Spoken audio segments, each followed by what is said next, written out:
विकास नहीं अब टकराव का अखाड़ा बना हुआ है कानपुर का नगर निगम सदन। पार्षदों के आरोप से मचा बवंडर, एक रिकॉर्डिंग ने लिया ऐसा मोड़, चर्चा छाई लखनऊ तक चारों ओर। कौन है वो बीजेपी का बड़ा नेता जिसने पवन गुप्ता समेत अंकित को दिखाया बाहर का रास्ता? बंटी से नजदीकिया का क्या है माजरा? वीडियो में जानिए पर्दे के पीछे की सारी सच्चाई। कानपुर में इस वक्त सर्दी से ज्यादा गर्मी अगर कहीं है तो वो नगर निगम की राजनीति में है। करीब 50 लाख की आबादी वाले शहर में लोग सड़क, पानी, सीवर और सफाई की उम्मीद लगाए बैठे हैं, लेकिन नगर निगम अब विकास का मंच नहीं बल्कि सियासी टकराव का अखाड़ा बनता नजर आ रहा है। सदन के भीतर जो कुछ हो रहा है इसकी गूंज अब गलियारों से निकलकर लखनऊ तक सुनाई देने लगी है। सवाल सीधा है कि नगर निगम जनता के काम के लिए है या फिर आपसी ताकत दिखाने का अड्डा बन चुका है। सियासी घमासान के बीच एक ऑडियो वायरल हुआ और पूरे खेल ने ऐसा मोड़ ले लिया कि हर कानपुर वाला अब सच जानना चाहता है। बता दें, इस केस की कहानी शुरू होती है नगर निगम की उस सदन बैठक से जहां बीजेपी पार्षद पवन गुप्ता और अंकित मौर्य ने अपनी बात रखने की कोशिश की।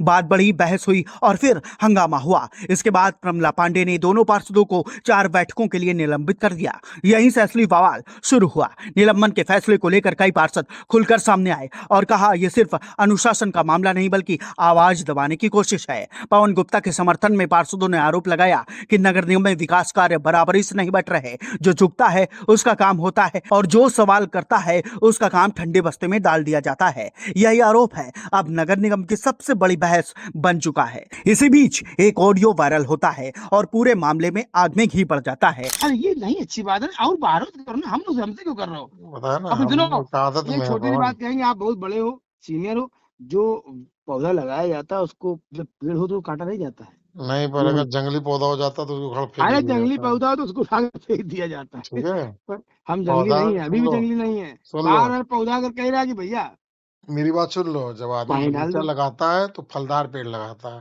पर जैसे ही देखता है ये जंगली है तो उखाड़ फेंक देता है, याद अरे रखना। ठीक है, आपने भैया उखाड़ फेंक दिया हमको, अब हम कह रहे हैं अब ठीक एक है। बार। अभी है कानपुर है भैया आप? नहीं, कानपुर नहीं है कोई। कब आएंगे भैया कानपुर? आएंगे, हम जल्दी आएंगे। बता दीजिए हम कब आएंगे बड़े भाई।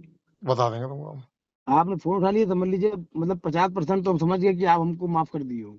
आप हम कहो या ना कहो। हम नाराज रहते ही नहीं कोई चीज से। सुनिए, अभी समझिए ये मोहब्बत है कि आपने हमको फोन उठा लिया, बस हम जिंदा हो गए, हम ऐसे मजा आ गया।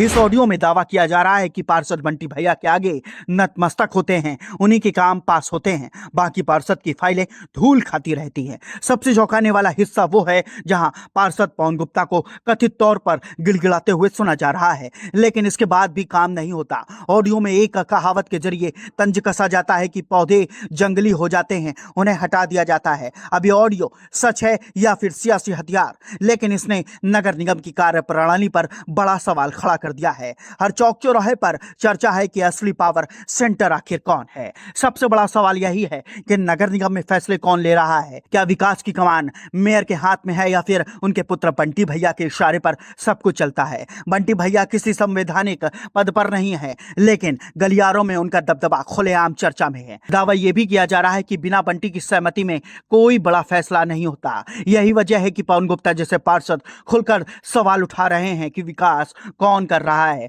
चुनी हुई महापौर या फिर उनका पुत्र? इस पूरे विवाद ने भाजपा के भीतर राजनीति को भी बेनकाब कर दिया है, क्योंकि विरोध और समर्थन दोनों ही एक ही दल के भीतर से सामने आ रहे हैं। अब आते हैं उस नाम पर जिस पर अब तक पर्दा पड़ा हुआ है। पार्षदों का आरोप है कि सदन से निष्कासन के पीछे सिर्फ मेयर नहीं बल्कि भाजपा पार्षद दल के नेता नवीन पंडित की भी अहम भूमिका बताई जा रही है। यही वो नेता है जो बंटी भैया के करीबी माने जाते हैं और जिनकी सहमति के बिना पार्षदों पर कार्रवाई संभव नहीं मानी जाती। पवन गुप्ता ने सीधे सवाल उठाया कि अगर सदन में नियम सबके लिए बराबर है तो सिर्फ उन्हें ही क्यों बाहर का रास्ता दिखाया गया? यही सवाल अब भाजपा संगठन के लिए भी परेशानी बन गया, क्योंकि मामला सिर्फ नगर निगम तक सीमित नहीं रहा बल्कि पार्टी की अंदरूनी साख से जुड़ गया है। आज हालात ये हैं कि जनता राजनीति से ऊब चुकी है। लोगों को इस बात से फर्क नहीं पड़ता कि किसने किसे निलंबित किया या फिर किसका ऑडियो वायरल हुआ। उनका सवाल बस इतना है कि सड़क कब बनेगी,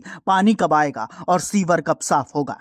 लेकिन जब नगर निगम का सदन विकास छोड़कर टकराव का अखाड़ा बन जाए और फैसले रिकॉर्डिंग और रिश्तों के आधार पर होने लगे तो भरोसा टूटना लाजमी है। अब देखना यह है कि ये बवंडर यही थमता है या फिर आने वाले दिनों में बड़े खुलासों के साथ कानपुर की राजनीति को और हिला देते हैं।